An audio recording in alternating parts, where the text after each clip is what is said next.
All right, all right, all right. Okay, I won't steal your thunder. I'll let you do the whole intro.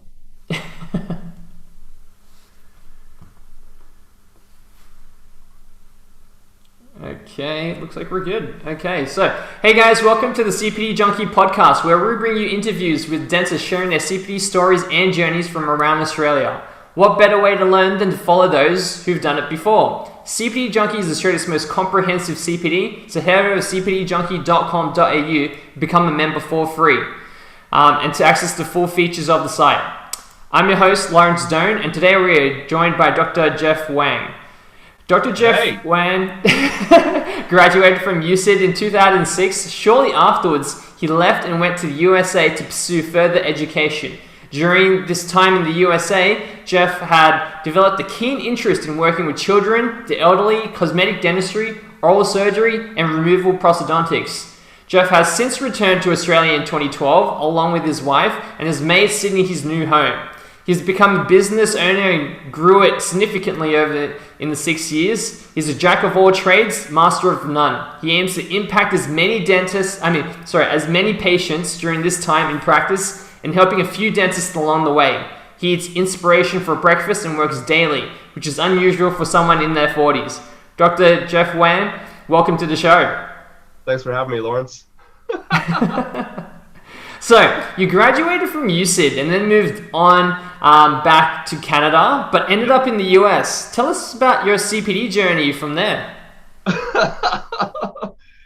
All right, the States was kind of like my gateway to be closer to Canada, because I didn't graduate with a DMD like some of you more recent graduates. The gateway back to Canada, where I was from, it's a lot trickier. So I kind of settled for a life in the States. While I was there, I worked for a corporate dental joint. I won't say who, but basically we saw a lot of terminal dentitions and did a lot of dentures, which I hated in school, but we were doing like 2, 3 sets of dentures a week. So, if you do that many, you kind of get pretty good at it. And the cool thing about the States is that you got easy access to world-class education. And the place where I spent the most time was in Scottsdale, Arizona with Frank Spear. I did about 5 Frank Spear courses over there. So I learned all sorts of stuff about occlusion, facially generated treatment planning, Wow. and materials, like all sorts. And like it was knowledge that I put in the back of my head, but because my communication was shit, I couldn't like do what I learned. Right, yeah. So Right? tell us about that. So you've moved back and you've gone to the US, and so you're doing a lot of removable prosthodontics, dentures as well. You're saying you're doing a lot of it. Are you doing courses to supplement it? Because you're saying you're not very good at it at the time, right? No, it was, at the time, no, but I had an on-site technician, and it's like trial by fire. You learn by doing, and the more you do, the better you get. You make your own mistakes. You figure out what the hell did I do wrong, what could I've done better, and then you make it better. Compromise. Sometimes you have to redo stuff. That's just the way it is with life, with anything really. Um, But how did so you come to that? Because, like, some people can get kind of trapped in the repetitive cycle, and then they'll be like, oh, maybe this is what it is, and I'll try that. But I mean, so you're saying you talked to your technician to kind of get yep, some advice from him, and that was kind of absolutely. what led you to getting better at it. Exactly, because my technician worked on site. So he told me exactly what it is that he needed to have a successful restoration. So, like, how could I go about doing what I do clinically in the mouth to get my technician what he needed? And so long as so long as my technician got what he needed, then I got what I needed for the patient. And sometimes, and a lot of the time, because my technician is way more experienced than I was able to learn off of his wisdom, which was great.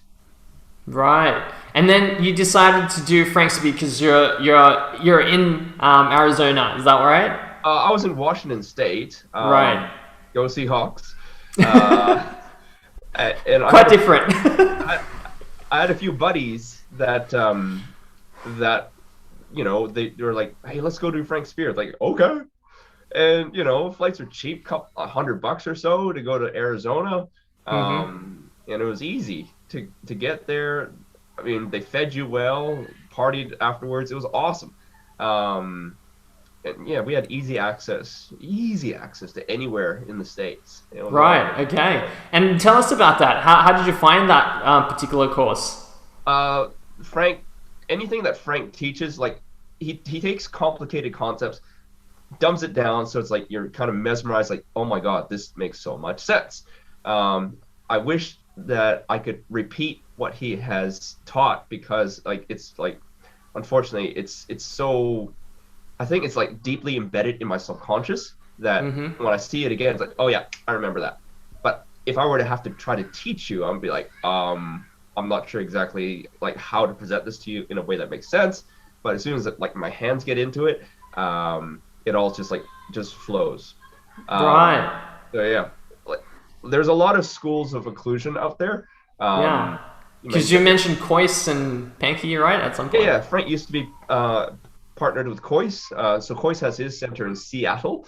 And then you got LD Pankey out in Florida, I believe. I never did his stuff, but yeah, they're all great resources for learning occlusion. Then you got Mike Melkers. I mean, I heard Paul mention like he attended a Mike Melkers course, which is also really good. Lots of muscle occlusion. And of course, we've got our own Lincoln Harris in Australia, kind of doing something similar with his RIPE Global curriculum. Yeah. Well, I mean, like, I asked because, like, for a lot of the Australian graduates or dentists as well, they hear about Frank, they hear about Speed, they hear about Kois, but, you know, it would be nice to kind of get some feedback on, you know, what your experience of that was like. And it sounds like, you know, it was a pretty good experience to kind of learn about treatment planning in full mouth kind of cases. Absolutely. And, like, as dentists, like, we can only diagnose what we're able to see, and if we can't see things in a certain way, then we completely miss it. We're not able to diagnose it, and there's a lot of opportunity in so many patients that we can help improve their lives. It's just that we don't know what it is that we're looking for, and if we don't know, we can't treatment plan. Yeah. I mean, you also mentioned that you've done the AEGD and GPR, is that right? Yeah, tell us about that. What's that like? Hello. Those are postgraduate education courses to allow me to get a license to practice in Washington State. So that was kind of like... Is that your daughter there? This is my daughter, Amelia. This is Uncle Amelia. She's vanished into the background. Yes. Okay. Can you go back? Sorry, but yes, you were saying the EG... Advanced Education in General Dentistry. Yes, and the GPR General Practice Residency. Yes. Also, one of them was a community health center based program. The other one was a hospital. And one of the coolest things about the hospital one was we actually had a code blue in the middle of a dental procedure. Right. So then what happens then? Yeah. One of them took a bit too much morphine during a full clearance, and then like she just coded. So it's good that we were able to get the patient into emergency to get the naloxone reviver. I was on call that day, so I had to go stitch her up as soon as she woke up. Right. Wow. And so would you, I mean, having gone through it yourself, would you recommend other, because, you know, there's a lot of Canadian dentists here that are contemplating going back going through these kind of programs. Would you recommend it in your experience? Absolutely. It's a great, safe way to learn and get your clinical skills up. Because you've got a program director, you've got other dentists that are mentoring you to make sure that you're successful at being able to, do clinical work. So I don't think there's any safer way to really get your hand skills like way, way up outside of like a public hospital setting or a public clinic setting. And I was also in Alice Springs for the first 6 months, and I snapped a lot of roots back then. It's like right. Yeah. I mean, I guess we're going to learn from these experiences, don't we? I mean, you've also mentioned that you ended up refining your skills when you worked for Aspen Dental. Tell us more about that. Like clinically, because there's so many patients that come through, like because you just get better at Yeah. the high volume, and you have to be able to, like, that's where I was getting stressed. Oh no, I remember. I was seeing 25 to 30 patients a day. Wow. Wow. Like, who does this? 25 to 30. This is ridiculous. And Yeah. when I It's look like at a 9 to 5 job. sometimes 9 to 7. Oh no, sometimes it was 11 to 7. But yeah, 5 days a week. Wow. Talk to me about that. Like, what's kind of, because this is sometimes, for some graduates that might be stuck in a practice that is more high patients kind of coming through, as opposed to a slower kind of dentistry. Talk to me about that. What were you experiencing during that time? It's very stressful because I can't switch on and off between patients. Like, I think I'm mildly on the spectrum because, like, I get hyper focused at what I do. And right now I might see 6 to 12 patients a day.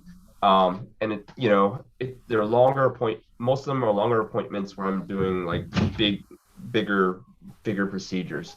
But back then I had to juggle new patients, restorative or surgical, and denture adjustments and denture steps. Like, I had to juggle between and hygiene checks. So I had to bounce back and forth 4 chairs Wow. How do you do that in like, that would have been like, what, 15 minutes each? or less. Okay, I mean, I don't know. And how are you improving your skills at the same time then when you're going through that? Like, is it just through just churning through it, or how about making mistakes along the way? You hope you don't. But also, don't forget that in the States, we get to leverage. The dental assistants can have a lot more scope. They could put on the rubber dam for you. They could make temps for you. They could take impressions for you, except for the final crown and bridge impressions. They could also do x-rays. And we even trained them to do, I think, yeah. So, and the technician was able to help out with a lot of denture adjustments. So the delegation helped a lot, big time, while we were over there. But now that I'm here, it's like, oh, it's a lot cruisier. I get to focus and put my attention to one patient at a time. It's like, oh, this is so much better. Yeah, and then talk to me about that. So after that was all happening, you decided to come back to Australia. Why? Because, I mean, you originally were planning to go to Canada. Yes, my wife is from Cabramatta. And, we got married in the States, and we hung out there for about, a good year or so. And then she's like, I miss home. And where we live right now, there's like a toxic river that used to be a testing plant for a nuclear site. Right. And Yeah. I don't want to raise our kids here. Fair The medical enough. system's pretty messed up here. I want to go back to Australia. And I'm like, oh man, it's hot. Everything's expensive. I can't travel easily to Scottsdale or Florida or Seattle anymore. But honestly, it's been the best move ever. Out of all the places in the world, I got access to the most opportunity in this country. It's bloody amazing. I love it here. Yeah. Tell me more about that. Well, since the move, like, I've got acclimatized. I used to think it was too hot. Now I'm soft. I can't go back to Canada without freezing. I don't know. I used to not like Sydney, but like, it is what it is. It's a big city. You have access to everything. And anything that's worth happening in the Southern Hemisphere, they all come to Sydney. Yeah. Or in Melbourne. So you've come back to Australia now, and then you've just, what kind of courses were you deciding to pick? Was it orthodontics? Yep, Derek. So that was my first one. I've seen him present a few times at the Pacific Dental Conference in Vancouver. I was like, I think this guy's kind of a big deal internationally, and like, I want to get into this. So that's where I learned about orthodontics, airways, recognizing about tonsils and allergies and airway issues. So as dentists, we never get taught this stuff. So hopefully you've had some exposure to airways and how it affects jaw development, jaw growth, and how it impacts growth and development of children and teens. Ortho has been a game changer for me. Derek's course was awesome at giving me exposure so that I'm able to see more. And when I could see more, I could diagnose more. But since then, I've also done a bit of Skip Truitt. I've done some Steve Galila, and currently I'm doing Geoff Hall's ortho course. And now that I've done about 5-6 years of actual hands-on ortho experience, Geoff Hall's course is like a super awesome supplement to what I've already learned, and it also like answers a lot of the problems that I see clinically. It's like, oh man, how do I get out of that? How do I get out of that? And then Geoff just like clearly is like, well, if you do this, you end up with this, and the way you get out of that is like this. Like, that makes so much gosh darn sense. Right. Yeah. So would you? I mean, for graduates now that are deciding to between particular orthodontic courses, because there's so many different. There's so many. Yeah. There's so many. They're all good. Everyone who comes out of them raves about them. Whether it's Ken Lee, Derek, Geoff, Vandana, they're all good. And I wouldn't pick one over the other. Like if you're determined to put ortho in your treatment mix, do more than one. Right. That way you can kind of fill the gaps. Yeah. And then, so basically what you're saying is like, you have to be open-minded, that you're going to have to be constantly learning about it. It's not just one course and that's going to set you on, and that's going to be enough. It's going to be like, you learn a little bit and then you have to go apply it and then come back and go learn it again through another course. And one of the things that was really helpful for me was when I was a younger dentist, 8-9 years ago, I had a boss who did this stuff, and having like a mentor like in your own practice gives you the certainty, the security that it's gonna work out. So if you ever run into problems, I go to my boss, he's like, no, you need to do this and this and this. Oh, okay, great. Whereas if you're learning this course on your own and you're working for somebody else that's got no ortho knowledge, and then you have to order all this stuff, all this inventory, equipment, and ortho tools, that's a huge investment. And then when you don't know what you're doing for a patient and you got no one to turn to, it's really, really daunting. So if you're going to be going into an ortho course, make sure that you at least have like somebody that's close to you that can give you some support and guidance. Like last night, I had an issue with the clear aligner course. I came up to a snag. And I remember speaking to George Fu out in Melbourne. It's like, you do a lot of Invisalign. I was like, oh, I do tons. Like, great. If I have any questions, can I ask you? Like, yeah, sure, anytime, bro. Yeah. So we had a good half-hour conversation last night where he kind of explained to me, all right, this is what's happened. What you're thinking isn't exactly right. It's kind of, but what you really ought to be aiming for is this, which will help you do that. Like, oh, okay, that makes a ton of sense. So learning the material and having like a peer network is super important to, you gaining that kind of clinical hands-on experience and knowing what the hell it is you're trying to do. Yeah, because, a lot of graduates are thinking, I need to get into a clinic that maybe doesn't have, where the principal might not be doing it, because that way there'll be patients there for me to do it. Yep. And that's going to be fine if you're able to do it.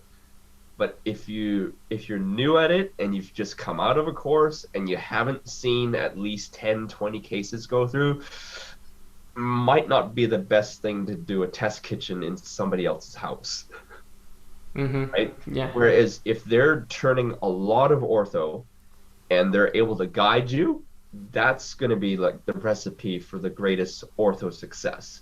So I hate to break it to the people that don't have an ortho mentor, but I think it's great if you do. And I can give you a whole list of people in Sydney, Melbourne, of people that do heaps of ortho, and they'd be great mentors and resources in the ortho journey. And what's your thoughts on learning fixed or learning clear aligners first? I've got no thoughts on it. If you want to go for clear aligners, go for it. The mechanics, the principles, they're all very similar. Yeah. Tip, torque, in, out. It's all the same thing. It's just how the forces are applied to get the teeth to where you want them to be. So, what made you decide that you wanted to do orthodont? Like, when you got to Australia, you decided that one of the big courses you're going to take is orthodontics first? I just saw it in a magazine. Yeah. I saw Derek's face. It's like, I recognize this guy. And then like orthodontic continuum, like, oh, this looks good. And I'm glad that I got to him first. And it was great. And I'm not gonna like throw any ortho courses under the bus. Like, they're all good in their own regard. But yeah, like each of them forms like a tribe. So all the students that are in the course, like you see them all the time, you become almost like family. Like my classmates, I still keep in touch with them, even though we all finished back in 2013. Mm-hmm. All right. Yeah. I don't keep in touch with all of them, but like a handful, we're still tight. Yeah. Yeah. So basically, when you're picking an orthodontic course, you're trying to look for the content, what's there, but also if there's going to be hands-on, or is there going to be... Yeah, hands-on's good. Yeah, hands-on's good. And there's some sort of mentoring in the program that's going to help you support the when you're going through the program. Is that what you're saying? Yeah. Like mentoring, like within the program, but also mentors outside of the program that are willing to help you. Mm-hmm. Yeah. And it's a matter of what, reaching out and finding people. For sure, most of us are like. I mean, we're all in the field to help others. That's ultimately what it comes down to. Like most of the good ones, anyways. I don't know if there's many selfish dentists that are out there that are really, really good, really super successful, making a ton of money, and just like being a total asshole. Mm-hmm. Right? Yeah. Most of us actually desire to help, and that's why you go to the forums. You'll see usually the same names, always offering some sort of helping hand. And so for the ones that are familiar with ortho, reach out, ask for help, and they'd be more than happy to help. So then after ortho, or maybe during when you're doing ortho, are you learning about any other particular courses? Mostly communication. Yeah. Mostly communication. I did a truck ton of Kinar Shah's courses, which were great. A lot has to do with mindset, state, and it's like when you get into a more excitable, like higher state, you vibe more. And the patients dig it. Serious. It sounds all like woo-woo and wishy-washy, but like, like when you're at a party and somebody walks in, it's like, oh shit, this guy's like, I'm attracted to this person, whether it's a guy or a girl, because there's something about them, something I'm vibing about them. And so when you're vibing at this higher frequency, people are more receptive to you and what it is that you're trying to offer them. Mm-hmm. And communication. You and I, we both speak English. That's communicating, right? There's a bit more to that. There's the nonverbal stuff. There's a lot. Kinar helps to break it down. But since Kinar, I've also done Tony Robbins. I've done a couple of Tony Robbins courses. I've done a Brendan Burchard course. I've even done a course with Grant Cardone, which he's like an ADHD adult. He's insane. But it's great because like it gets you thinking bigger. That anything is possible. Yeah. Well, tell us more about that. So these are obviously courses that aren't, dentistry specific. They're more about personal development, personal growth, right? And when you become like more comfortable with yourself and your limitations, then you're like more confident about it too. And it like I feel it when I'm presenting my findings to the patients. They're usually more receptive to like, well, what can we do about it? When can we get started? And it's no longer me defending prices, why they're set the way they are. Like they just want what it is. They want the solution because I've helped them understand and see what I see. I help them understand like what's the importance of getting done whatever it is that we've recommended, whether it's like replacing a filling or protecting a cracked tooth or why we should be doing a root canal instead of an extraction. Mm-hmm. Right? Yeah. All that stuff, or even the single implant. So many patients are walking around with a missing lower six. It's like why would they give it much thought? It doesn't hurt, doesn't bother them. So, well, what's gonna happen like when you pound the crap out of the other side, and then you try to use both that side of the missing tooth, and you realize both teeth surrounding it have like tilted in. They're trapping food. It's more inconvenient. And you're thinking, shit, I should have done something about it. When that bald Canadian guy made mention of it back in 2021. Now it's 10 years later, lost another tooth. This side kind of sucks. The one up top is a bit loose. Like, Yeah, no, I follow what you're saying. You've also done some surgical cases. I mean, some training as well, right? Some live surgical training before. Yep. I can't really. I went to Cambodia. Right. Yeah. Did a bunch of wisdom teeth, and I did quite a bit, like back in my first year of residency, because we were in the hospital. I had a surgeon like pretty much holding my hand for everything, so I got really comfortable with that. But then since then, my wisdom teeth frequency has like really, really diminished. I was like, man, I need to get back into this wisdom tooth scene. So I did that Cambodia course. Right now, whoever's like organizing has gone dirty and kind of run with some money because of COVID, but like, it's a bit crap. But for the course itself at the time, you found that it was quite helpful. Absolutely. Like when you have an expert that's able to break it down for you, makes a lot of sense, makes it a lot simpler, so you know exactly like where to aim, what to cut, and make it a lot more predictable. There's this Korean comedian, Young Sam Kim, out of Gangnam in Seoul, Korea. He's hilarious, and he just makes it a lot simpler too. I just wish I could have taken his course, but Anthony Go out in Cambodia, he was a really good instructor too.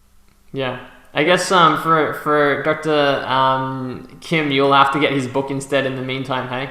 I got it in the back somewhere. So yeah. Are you still working towards your mastership of Academy of General Dentistry? No, I've gone out of that. There's not much point of that in Australia. In the States, it makes a bit more sense. But it doesn't really make much sense. I'm probably like the only fellow of the Academy of General Dentistry in this country. So it's like, yay. But I tell everyone who gets like their, what's the FRACDS, their primaries? It's like, that's fine if you wanted to get into specialty school.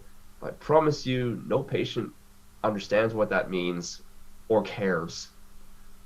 What they care about is like, do I like this person? Do I trust this person?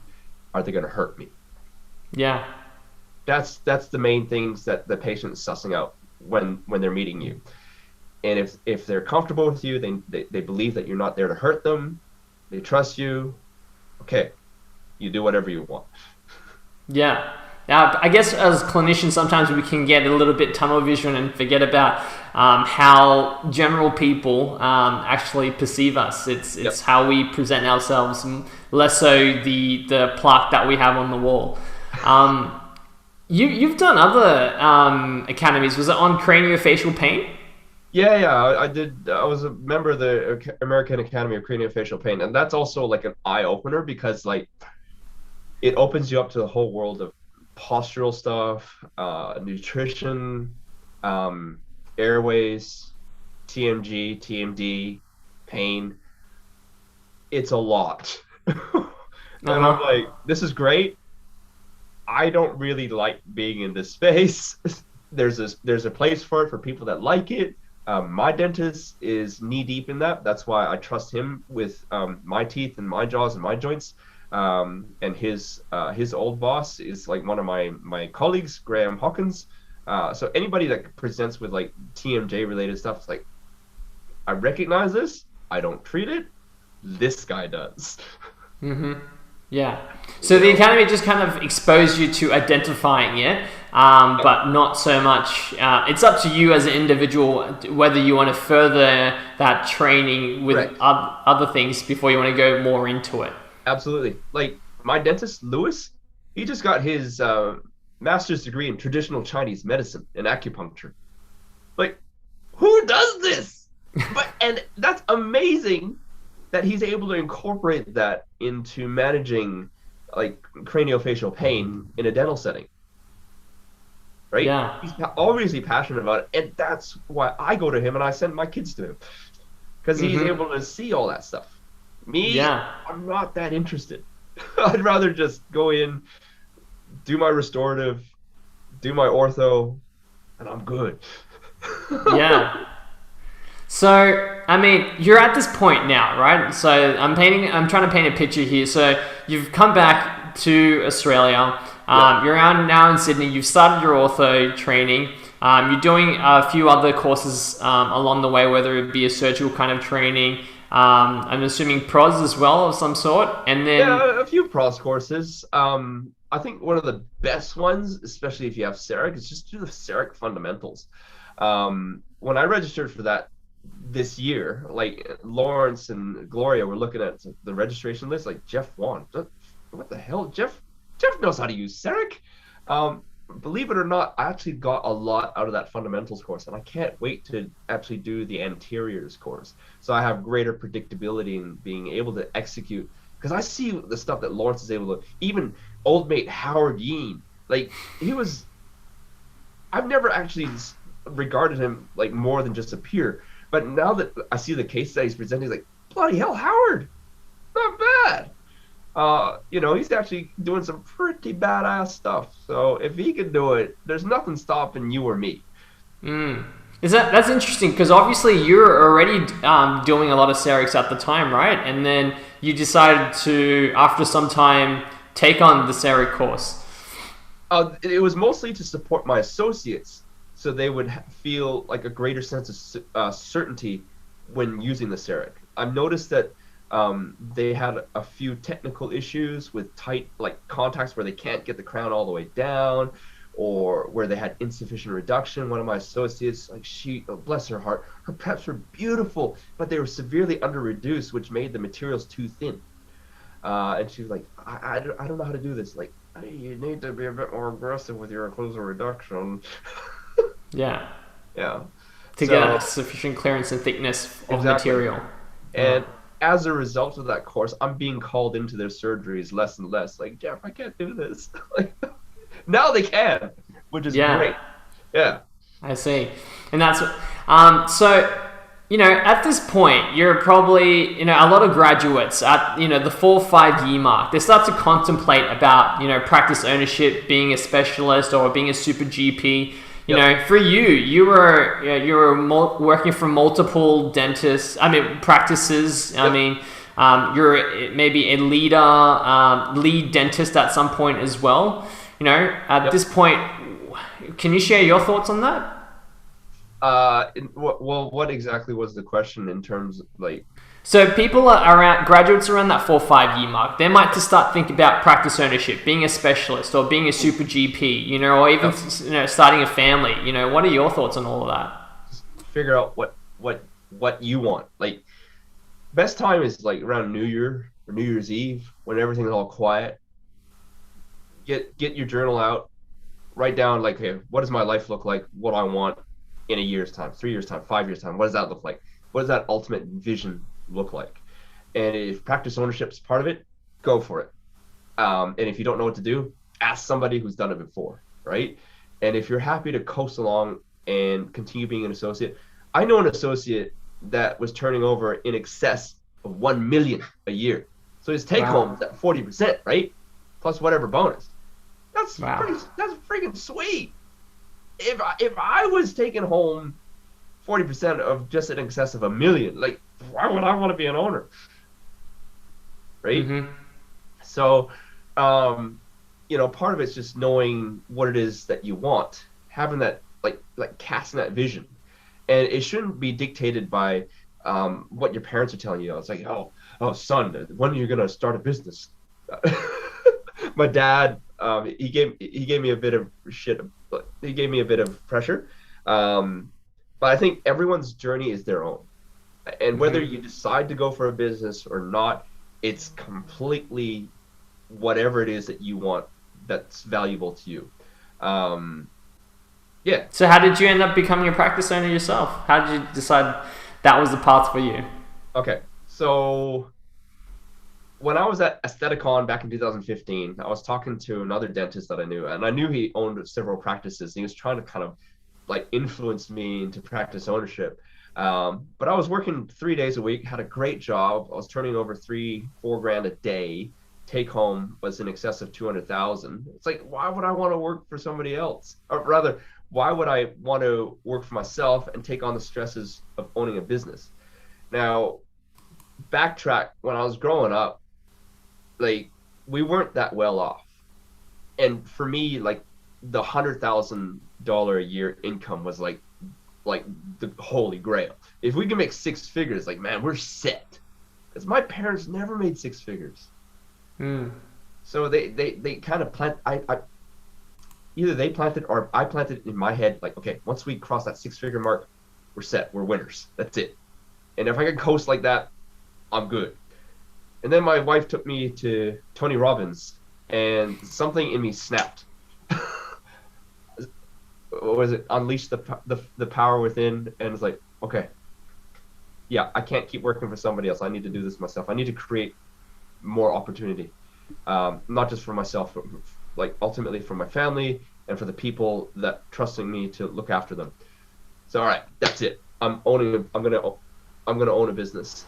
And then a month later, Neil Kashyap had his practice ownership course on how to do a startup or how to do an acquisition. Like after that, I was like, okay, I'm gonna own a practice. I've got the recipe, all the key steps. It's all here. Let's just do it. So we did it. The first 6 months, I was like, what the hell am I doing? Yeah. Because you took over someone's practice. I did. It was very poorly run.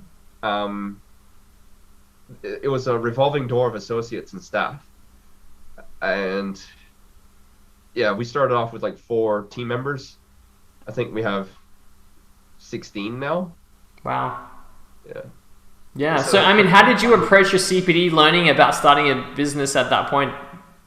I think Neil is really the only one that goes through the nuts and bolts of running a business. I've also had business coaching from another business coach, and I was under Prime Practice, which was fantastic pre-COVID.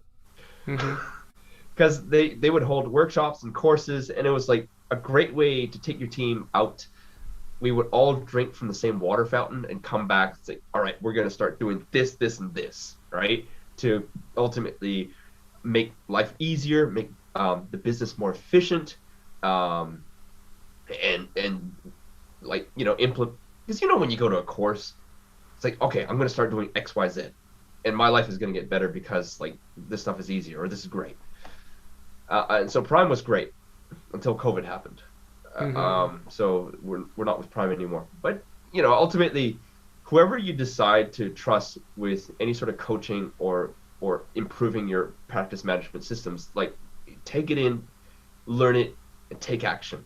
It's ultimately all those incremental actions that you take makes everything run more smoothly, runs more automated, and depend less on you as the owner.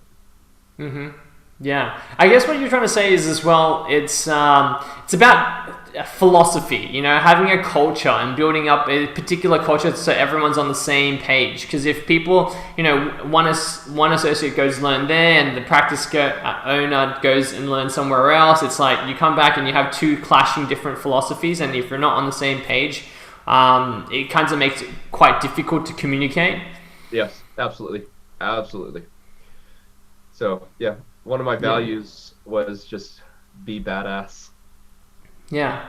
So you've also mentioned about learning from reading. You've mentioned about how to win friends with Dale Carnegie's book, Influence People, and you've talked about the 7 Habits of Highly Effective People, Stephen Covey's book. What other books have you read or reading that taught you to something or learned something from? Oh my God, I can give you like a list. Have you ever heard of Gary Takis and the Thriving Dentist? No, I haven't. Okay, he's the first dental podcaster back in 2012, and I discovered his podcast like way back then.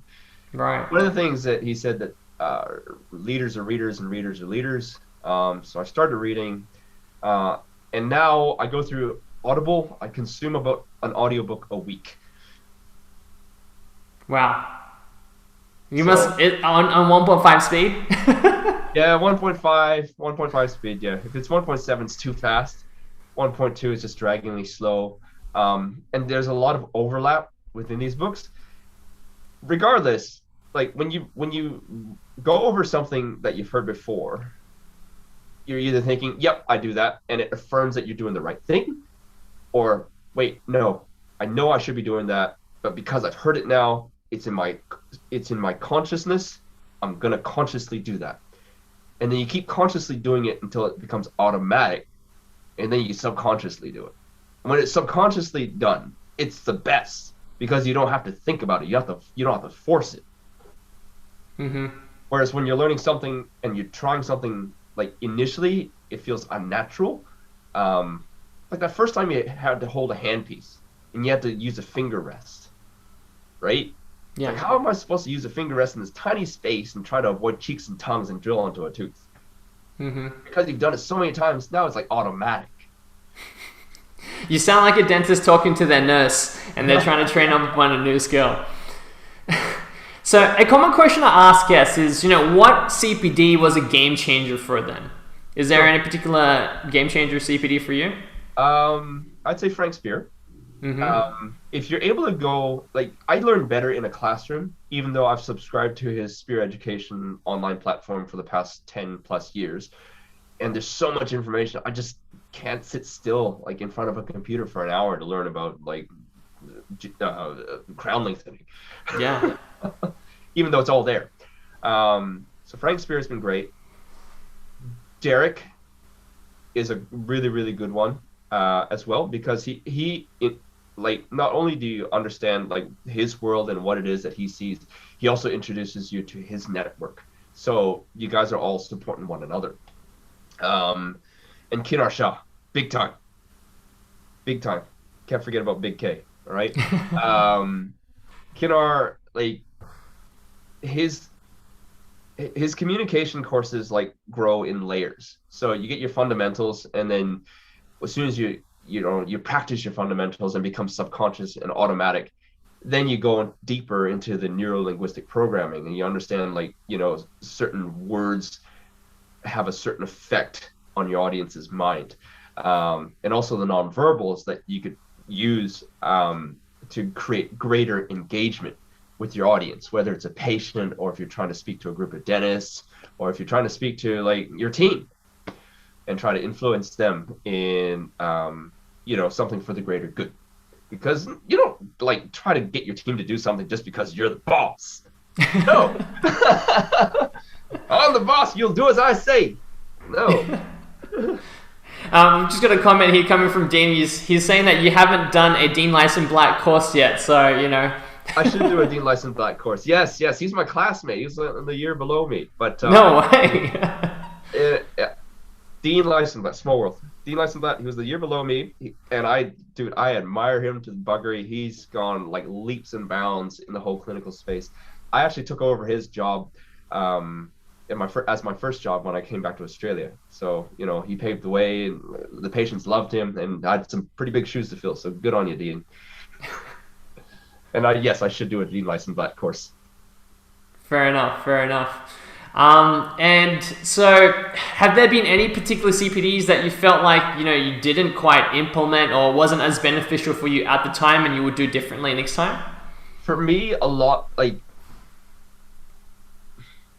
what I didn't implement, and it's simply because I don't have much interest in it, would be anything bone grafting, implant stuff.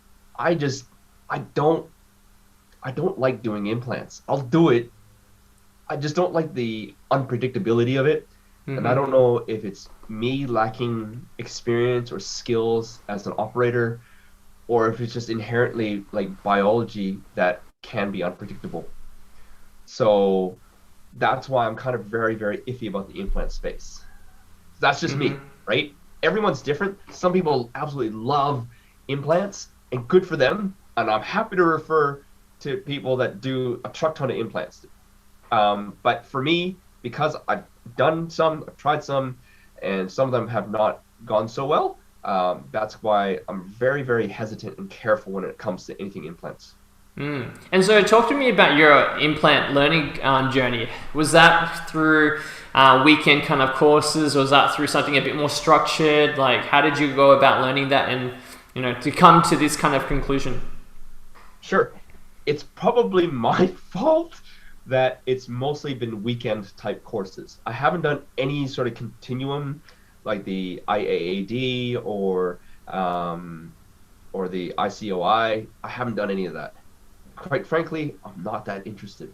So a lot of my peers would tell me, Geoff, do this implant continuum, do that implant continuum. It's like, I'm not interested. Just give me my bread and butter restorative and ortho, and I'm more interested in helping nurture my associates and my staff into being and upgrading their skills so they're able to impact their patients in a more positive way. Right. Yeah. Well, let's talk about that for a second, because a lot of graduates talk about wanting mentoring. And people interpret that very differently. Some people like to be held by the hand. Some people like to be checked in on once in a while. Some people want to be a fly on the wall and learn by observing. What's your thoughts on recent graduates looking for mentoring? Well, they all work. I try to check. I'm very unstructured in my mind, and I know that's a opportunity to be working on. But I get my associates to pull me aside whenever they're experiencing, if they're not sure about something. And oftentimes, because we take clinical photographs and OPGs, we even have access to a cone beam. All right, show me the pictures, show me the OPG. And oftentimes, I'll be able to see stuff that they haven't seen, because I've been doing this for 15 years now. And I've done all these courses. So my eyes are geared and tuned to being able to see things that younger, inexperienced eyes might not be able to see just yet. And when I'm able to point that out, then, okay, now we got these problems. How can we get around these problems? What would be viable solutions? And ultimately, the most important thing is, what does the patient want? And is the patient aware of these problems? And if they haven't explained it because they weren't able to see it, I think this is worth bringing the patient back in so that we could have a frank discussion as to the findings that we were able to discover together. All right.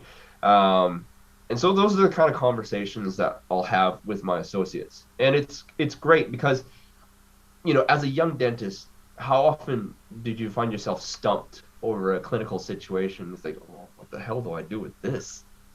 Who could I turn to? Who could offer me some sort of advice on where to take this?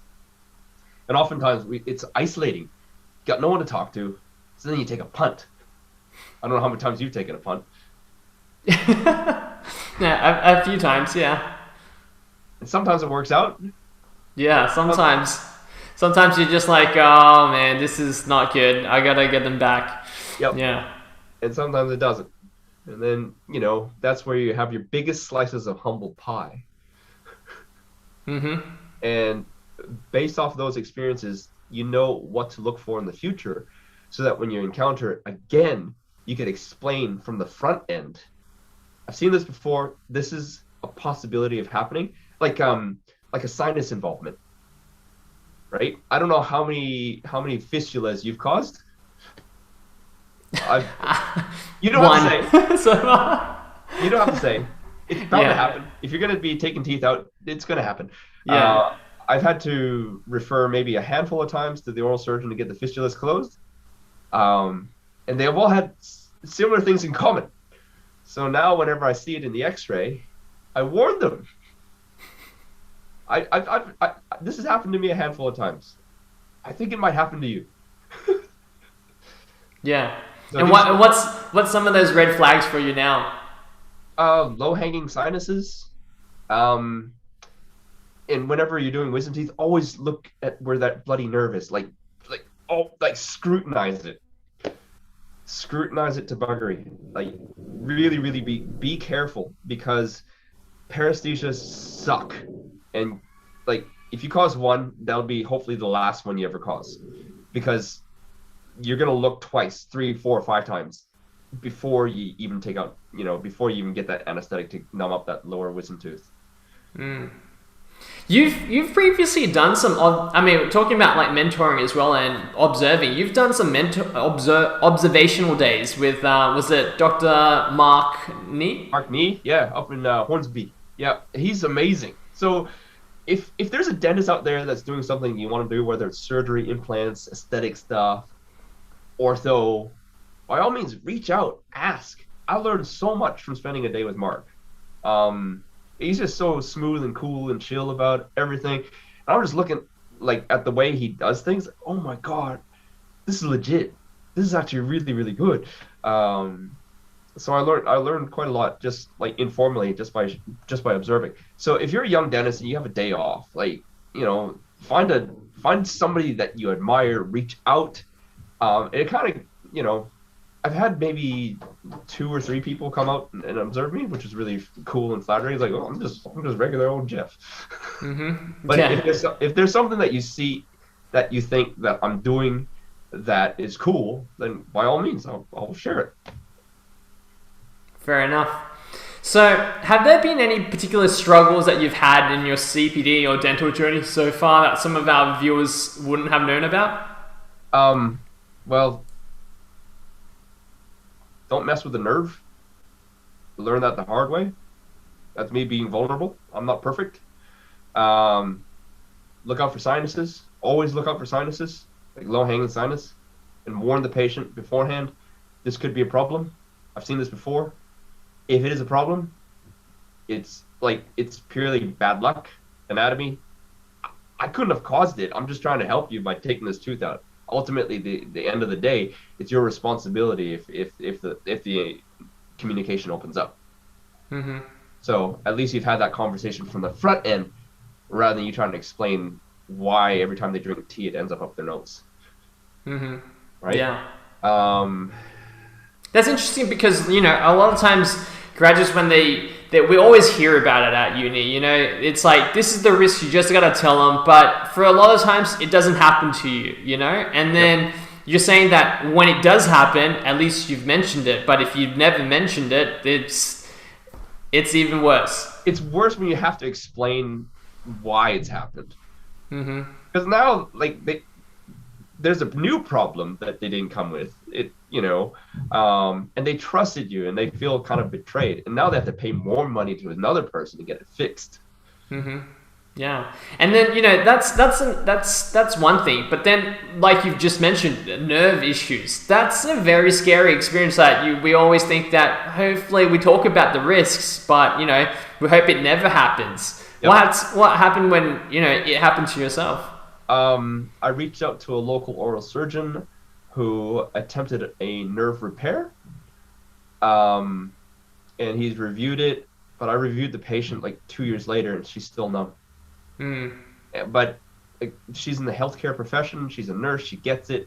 These things do happen, and it's really unfortunate. I feel really, really bad. Yeah. That I should have taken a second, third, fourth look at that canal before I got her numb, because the tooth was a cone-shaped wisdom tooth. Right. Came up, easily. Mm-hmm. I twisted the elevator, it popped right out. What You couldn't have seen it coming, basically, yeah. But yeah, talk through me, through those dark days, because some of our audience go through these periods. And you kind of get stuck in this hole where you kind of thinking, shit, there's no one else I can reach to. No one's going to understand, kind of go through this. A lot of people are just going to be like, hey, you shouldn't have done it. Or they're going to be like, well, you should have mentioned it, Yep. And it's quite a difficult mindset to kind of get you through it. So how did you kind of push through or cope with it? Because sometimes as well, people talk about, after that happens, they're just like, that's it, I'm not doing any more of it. And then you, like yourself, you've kind of come back and tried to get back into the groove of things of that. Yep. And I suppose I could have stopped, but I was bigger than this. what can I learn from this, and how can I make sure it never happens again? And it's funny, my associates, they'll go for wisdom teeth, and I'll like, wait a minute, and I'll take a look. I'll take a closer look. Like, are you sure? Um, let's just take a cone beam to be sure. And then, thankfully, we have a cone beam. We're able to ascertain like whether it's safe or not, and we've actually backed out of a few surgeries because we're able to see just exactly how close that nerve is to the roots. And so, having that kind of hindsight after the mistake I made, we as a group are a lot more cautious when it comes to taking out lower third molars. Yep. Yeah. And so talk to me, through that mindset of, during your darkest days, if, you're going through this, you've talked to, the maxillofacial surgeon, you tell them about this kind of case. Yep. Talk to me how you're kind of getting yourself through that. Okay. At the end of the day, we're made to believe that we're supposed to be all knowing. We are doctors. Bullshit. We're humans. Okay. Sometimes in the speed of the moment, we might make a decision that we may end up overlooking a few things. And it happens. Because we're human, like, we're designed to make mistakes. And it's okay. We could either make it not okay and just like crawl up into the fetal position, say, I'm never going to do this again. I'm never going to do this again. I'm never going to do this again. Or it's like, just accept the fact that we are human. We make mistakes. And it's going to be okay. Fair enough. Yeah. You've also mentioned in the past, that you're a pessimist. However, you've changed since then. What happened? How did that kind of come about? It's all the it's what you feed your mind. I used to drive an hour to work, listen to these two ass clowns called Kyle and Jackie O, or this other schmuck called Alan Jones, who I thought was really clever because he'd talk about worldly things, but end of the day, they just talk nonsense, and a lot of it's negative. So you're feeding your mind negativity, especially if you follow the news. So I made that conscious decision. All right, that's it. I'm gonna be feeding my mind with positive stuff. So audiobooks, Dale Carnegie, Stephen Covey, Tony Robbins, Brendan Burchard, stuff that gets you thinking bigger than yourself, being bigger than yourself, where you're like a force that could actually do some good in this world and make a positive impact. And when you start thinking about that kind of inspirational stuff, like, yeah, man, let's go get it. Let's go do this. Yeah, I hear what you're talking about. And like, you could either see something and interpret it as being a nuisance or like, I hate this, or you could just accept it. It is what it is. And I remember hearing like the saying, there is no good, there is no bad, there just is.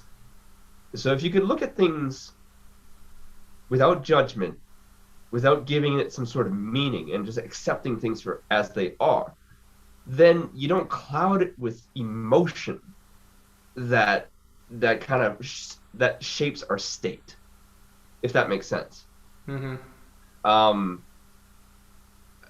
Yeah. If you watch the news all the time, man, you're gonna think everyone's out to get you. Yeah. It's changing that mindset. Yeah, I hear what you're saying, and just putting those positive reinforcements around you, and how people talk about, you are an average of the 5 people you're closest around, and all of that, isn't it? And what you read. Yeah, what you're feeding your mind. What you're feeding your mind. Yeah, what you feed your mind. Yeah. So you've also mentioned in the past, don't be too quick to judge someone else's work, because, after 5 years, you might see your own work. Yep, absolutely. Tell me about that. Okay, well, there's the work. Everyone that does the work will do the best they can to their abilities. We have no idea what that patient is going to do during those 5 years. Are they going to be sucking down a can of Coke every 4 hours? Indulging in starchy, sugary snacks throughout the day. and forgetting to brush their teeth multiple times a week, anybody's restorations are going to look like crap in 5 years' time. So always give your colleague the benefit of the doubt. The last dentist that your patient has fired, who has now come to you, like, we have no idea what the clinical situation was. We have no idea what their discussion was. The dentist that they saw last, honestly, just tried to do the best they could, right? And that's why, like, don't ever, ever, ever make any sort of judgment comments on, you know, on what the last person did. You can only see what's present. You can kind of guess how it got there, but there's no conclusions to be made. All we're seeing is as, yes, we have a problem right here, right now. How do we get around it? Yeah. So what does your current clinical ideal day look like? You know, the type of procedures you might be getting up to. Sure. Usually like multiple restorative. So I might be doing like maybe once every couple of weeks, I'll do like an anterior case, like 2 to 2 or 3 to 3. The odd Cere here and there, the odd single unit crown here and there. I'm doing fewer and fewer posterior fillings. I still like them though, and quite a bit of ortho. So a mixture of fixed and removable aligners. I might have the odd denture patient here and there. I might have the odd implant patient here and there. But that's why I'm a jack of all trades and master of none. Fair enough. And what do you hope your ideal non-clinical day or clinical day might look like in 5 years' time? 5 years' time, I hope to be in clinic maximum 2 days. Yeah. Yep. Because I guess the business side is getting a bit heavier, I guess. Yeah. Yeah. Business side and also the mentoring side. I really enjoy helping like my fellow colleague just feel more certain, because believe it, like, whether they choose to believe it or not, the skills are there. They can do it, whatever it is they want to do, whether it's like a molar endo, doing a beautiful crown, doing the ortho, they can do it. It's just because they haven't done it enough times or haven't done it before, they doubt themselves, they doubt their skills, and it shows when they're trying to communicate with the patient. And when the patient kind of gets this feeling, this vibe of uncertainty, it's like, oh, I don't know if I really want to go with this guy. It's like, yeah, you got this. You got this. You can do this. So is there any particular CPD that you want to kind of get onto in the future? Me? Yeah. That's on the horizon that you were thinking about pre-COVID? That you want to get into post-COVID? Obviously, Dean Lysenblatt. I'm still excited about finishing off, continuing with Geoff Hall's ortho course. And I was looking forward to the Cere anterior course. They only do that twice a year. So, Gloria, I'm coming for you. Fair enough. So, Dr. Tom Giblin's just asking, when are you bringing back the beard? I don't know. I shaved it because I had to take a photo with the exiting owner of practice number 2.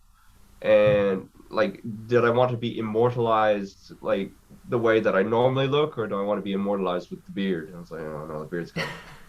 Well, Movember's just around the corner, hey? So it's not too far away. Don't remind me. Like, that COVID beard was honestly the longest any hair in my head has grown for the last 10 years. Fair enough. And how about this? You know, you've made a video on homebrew all grain beer at one point, wasn't it? Yep. Do you still do homebrew? Yes. All grain beer? Not all grain. I don't have time for that anymore. So most of the beer I make are already pre-made kits. Somebody's already like boiled the pre-beer. All I have to do is ferment it, bottle it, and then enjoy. So brew day with all grain, it's an 8-hour day. There you go. I wouldn't be able to tell if I didn't know, hey? Yeah. Brew day is an 8-hour day. So I wanted to name drop Sam. What's his last name? But he was in the year below me as well. he's opened up a brewery. Lucky boy. I think he's up in the Central Coast of the Hunter. But yeah, I was like, dang it, he's the first dentist brewer. I was hoping to be that. But yeah, you could still do it. You could still do it.